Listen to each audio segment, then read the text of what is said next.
Buongiorno ragazzi, bienvenue pour un nouvel épisode de Roma Secondo Me. Aujourd'hui, la Rome insolite avec Anne-Caroline. Et restez bien jusqu'à la fin car nous allons comparer les deux meilleurs tiramisu de Rome. Alors c'est parti, on y va, andiamo!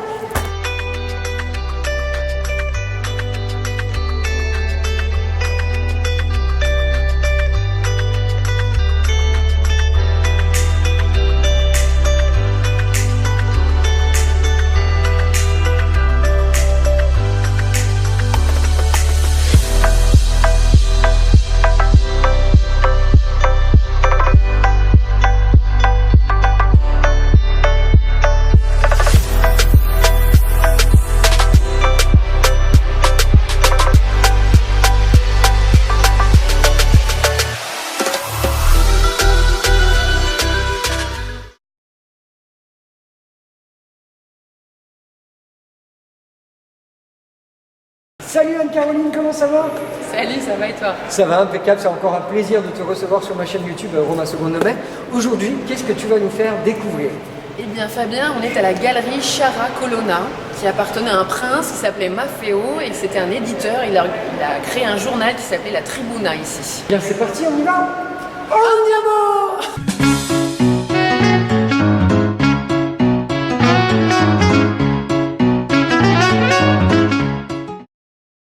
Maffeo cherchait une femme, il ne la trouvait pas, il voulait toutes ses vertus en une seule femme. Alors vous allez voir, c'est pas évident quand même. Je ne sais pas si nous toutes on a un petit peu de tout. Si vous regardez là-haut, on voit effectivement qu'il faut qu'elle soit pudique, sobre, patiente, forte, humble et prudente. Mais c'est pas fini, ça continue de l'autre côté.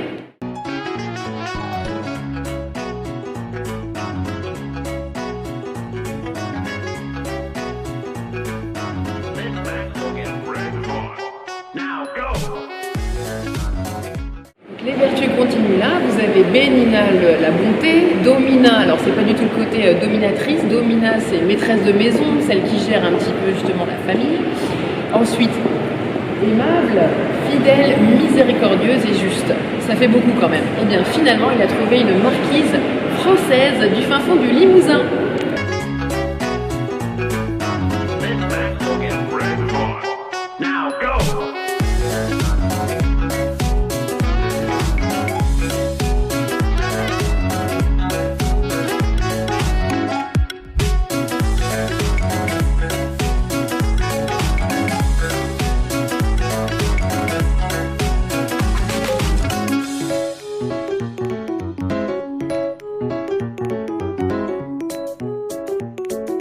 Alors ragazzi, on continue notre visite insolite de Rome et là nous sommes maintenant à la fontaine de Tréville où Anne-Caroline va nous parler de cet objet qui est juste derrière nous. Alors il s'agit d'un vase mais qui n'est sculpté que d'un côté. Et la légende veut que l'architecte de la fontaine ait construit ce vase pour boucher la vue à un vendeur de cuir qui ne supportait pas juste en face. Évidemment c'est une légende, en fait c'est une technique qu'on appelle le non finito. On fait travailler la matière petit à petit comme ça pour voir comment elle évolue. Donc non finito, pas fini bien sûr en italien. Ah, sympa cette anecdote, je ne savais même pas, je ne connaissais pas du tout cette anecdote sur cette fontaine.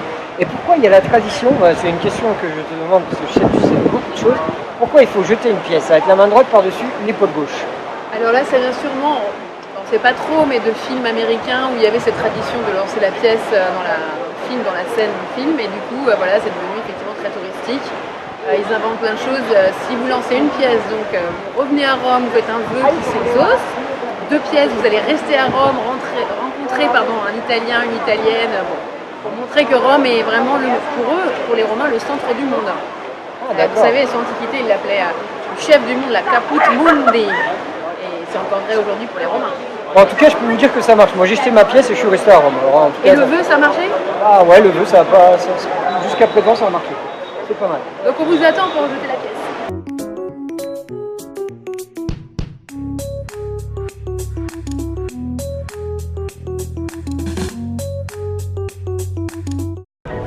Alors les amis, on continue notre balade de notre Rome insolite. Là, on se dirige vers une galerie commerçante très réputée de la Via del Corso, la galerie Alberto Sordi. Et oui, cette galerie qui est magnifique. On va vous raconter quelques anecdotes sur cette galerie. Là, on a traversé la fontaine de Tréville. Il faut savoir que rapporte plus de 3000 € par jour et 1 million d'euros par an. Alors c'est vrai qu'il y a beaucoup de monde.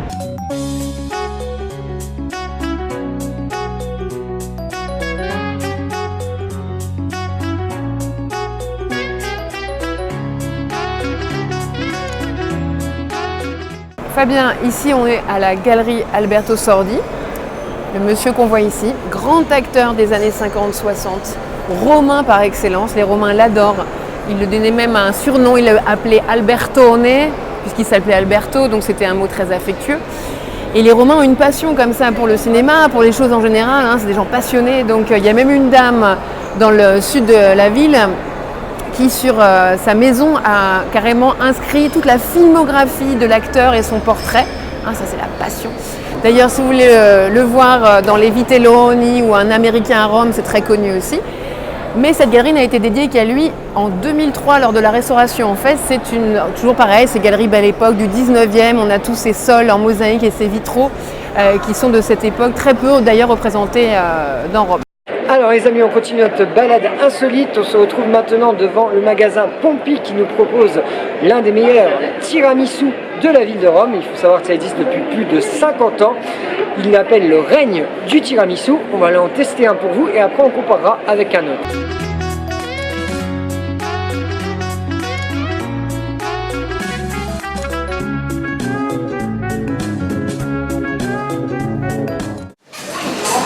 Alors les amis, avec Anne-Caroline, on va déguster ce tiramisu, regardez. C'est dur la vie. Ah, c'est trop dur. On a pris ce tiramisu là, à la noisette, je crois, hein, c'est ça, à la noisette. Pour changer un peu.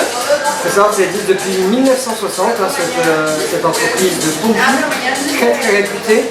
Ils font plusieurs parfums, vous pourrez trouver à la fraise, à la pina colada pour les avant-soirées.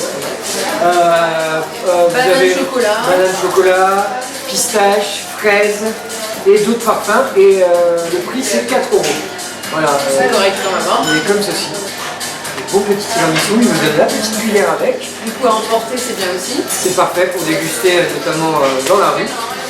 Et là, on va déguster ça. Franchement, c'est une adresse que je vous recommande. Vous en avez plusieurs. On est juste à côté de la Fontaine de Trevi et à côté de la Galleria Sciarra. Vous en avez plusieurs dans la ville. Notamment, il y en a un aussi vers la Piazza d'Espagne, si je ne me trompe pas. Tout à fait. Et il est recommandé sur tous les guides. Désolé, c'est du direct, hein, il faut ouvrir. Je te laisse commencer. Merci. En Italie, hein, la galanterie de toute façon. La galanterie, c'est normal. Hein. Alors, bien. Là, c'est la première fois que je goûte celui aux noisettes, on va voir. Alors déjà, il a un aspect très sympa, hein, avec les petits copeaux de noisettes juste au-dessus. Il y a un petit coulis. Il y a un petit coulis au caramel, au caramel, ouais. Qui a l'air pas mal. Ouais, c'est pas mal. J'avoue que la consistance est vraiment pas mal. Après, je ne sais pas si on retrouve le mascarpone, l'œuf, le sucre, comme dans toute la tradition un peu du tiramisu. Et d'ailleurs, je le goûte et je vous parle un peu de la tradition du tiramisu et d'où vient le mot tiramisu. Il est bon, hein. C'est bien, ça change un peu du classique. Hein. C'est très frais. C'est très frais, ça passe vraiment bien. Le tiramisu à la base, c'est une tradition qui nous vient du Veneto, qui est de la région plus vers Venise, on va dire. Et en fait, ce gâteau était créé pour remonter le moral aux gens, parce que quand on n'avait pas du tout le moral, qu'on était un peu en dépression, le tiramisu, le mot venait pour tire-moi au-dessus et remonte-moi le moral. Et c'était un... Tirer, mi, au-dessus. Tirer au-dessus. Et c'est vraiment une tradition du Veneto que maintenant on trouve un peu partout sur toute l'Italie. Mais ici, Pompi est très réputé. Et je peux vous dire qu'il est très bon. Ouais, ça mérite, franchement il est bien. Et puis 4 €, il n'y a rien à dire. Il n'y a rien à dire. Eh bien, on va continuer notre aventure insolite. Alors, ragazzi, on continue notre balade gastronomique et là, on se retrouve dans un autre magasin, comme je vous disais, pour goûter un autre tiramisu, un très bon tiramisu de la Cité éternelle. Nous sommes à Zoom, qui est juste à côté de Campo di Fiori, pas loin de notre ambassade. Et là, nous avons pris un autre tiramisu. Qu'est-ce que nous avons pris comme tiramisu avec Caroline cette fois-ci? Eh bien, cette fois-ci, on a goûté aux fruits rouges. On n'aime pas classique, hein. On a goûté à la noisette avant, là maintenant un tiramisu aux fruits rouges. Contrairement à Pompi qui existe depuis 60 ans, ici c'est un magasin qui existe depuis 6 ans. Et il propose vraiment pas mal de tiramisu totalement différents. Et notamment pour les personnes qui ont des problèmes avec le gluten, il propose des tiramisu sans gluten et un nouveau parfum qui est sorti, là, un nouveau goût. Poire chocolat. Poire chocolat qui a l'air vraiment d'être sympa aussi. Très sympa. Je vais te laisser commencer, donner la première cuillère, on va dire. On se tiramisu qui a l'air très alléchant. Très bon, effectivement. Il a l'air un peu plus compact, il a l'air plus authentique, je dirais, par rapport à celui de Pompi. Ouais, il fait un peu plus fait maison en fait. On sent que c'est plus comme à la maison. C'est vrai qu'au niveau du goût, c'est totalement différent. Ouais. Là, on a vraiment des vrais morceaux de fruits, des gros crepos de fruits, et puis on a même des vrais fruits à l'intérieur. Il est vraiment très bon. Et puis même le design du magasin est vraiment très sympa aussi, j'aime beaucoup. Et puis ils font aussi les semi-freddo au tiramisu, donc il y a des choses différentes, c'est bien de décliner.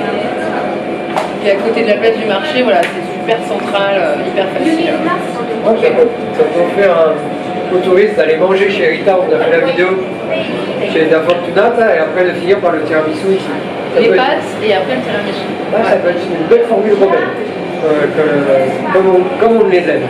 Et tu nous amènes où après? Ah bah, moi, tu m'as dit que tu allais m'emmener sur une terrasse sur les toits de Rome. Alors j'attends de voir, je sais pas où on va aller. Et sur un rooftop. C'est parti, on y va? Andiamo!